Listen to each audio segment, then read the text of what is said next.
I'm going to do for you is I'm going to read the WBC rankings at heavyweight because Deontay Wilder has been wanting to fight. He's been wanting to fight another voluntary before fighting Alexander Povetkin.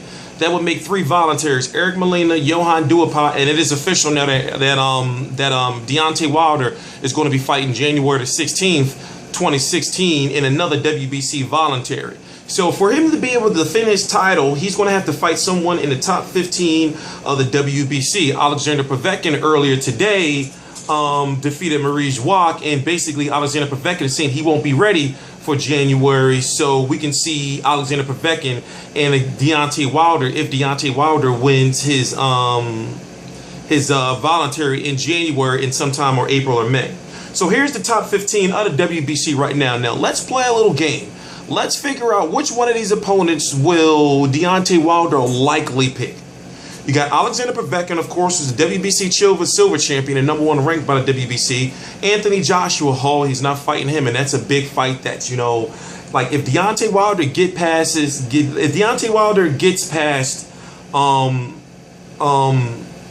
Alexander Povetkin, and if he fights Deontay Wilder, if Deontay Wilder gets past Alexander Povetkin in April or May, he'll likely be in a situation, since he's already had 3 voluntaries, that he'll be in a mandatory situation where he'll have to fight Alexander Povetkin and Anthony Joshua. Anthony Joshua is #2 ranked by the WBC. You got Bermane Stiverne, who's ranked #3. Can you see a Deontay Wilder versus Bermane Stiverne 2? Because Bermane Stiverne was dehydrated, and Deontay Wilder has been fighting Johann Duhaupas and Eric Molina. Could he possibly fight a Bermane? Oh no, he can't fight Bermane Stiverne in January because Bermane Stiverne's got a fight coming up in at the end of this month. So no, scratch Bermane Stiverne. Brian Jennings can't be Brian Jennings because Brian Jennings, who's ranked #5 by the WBC, is fighting Luis Ortiz on December the 19th, so he can't fight him in January. Lucas Brown, however, is an Australian fighter. He's ranked #2 by the WBA, and he's going after the WBA world title, if I'm correct. But that's a fight that could possibly happen.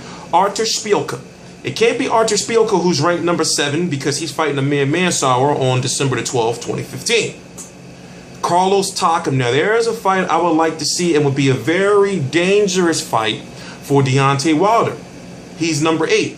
#9, Tony Thompson just lost to Malik Scott. Malik Scott lost to Deontay Wilder in whatever that fight was. And basically, I don't see Deontay Wilder fighting Tony Thompson, especially after he was there live calling commentary on the Malik Scott Tony Thompson fight when Tony Thompson got beat up. You got Erkan Teeper. I mean, now that would be a pretty good fight in my opinion. But will Deontay Wilder fight someone like him? You got Maurice Wach, who just lost to Alexander Povetkin. That's not happening. You have Andy Ruiz. You know, Andy Ruiz is a top-ranked fighter. I don't see that happening. Joseph Parker, New Zealand fighter, very, very good prospect. Up there, will be very good one day. Up there with the likes of Anthony Joshua. I don't see that happening. And right now, #15, who I think that Deontay Wilder is going to be fighting January the 16th, 2016, is Kayotaro Fujimoto. That's who I think he's going to pick. Kayotaro Fujimoto, believe it or not, has had trouble.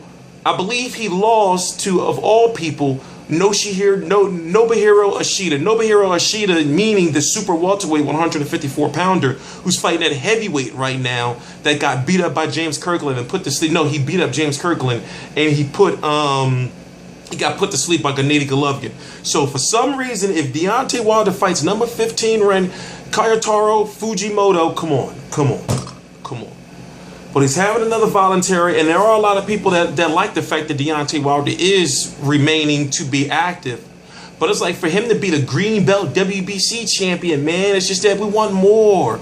You know, we want more. And it just looks like to me that he's taking these voluntaries because he's trying to make as much money, and he's trying to, you know, get as many wins under his belt before he faces a potential loss against Alexander Povetkin. Now, like I said before, if he beats Alexander Povetkin, I got nothing to say. I'm going to be like, yo, okay, like, he's really good.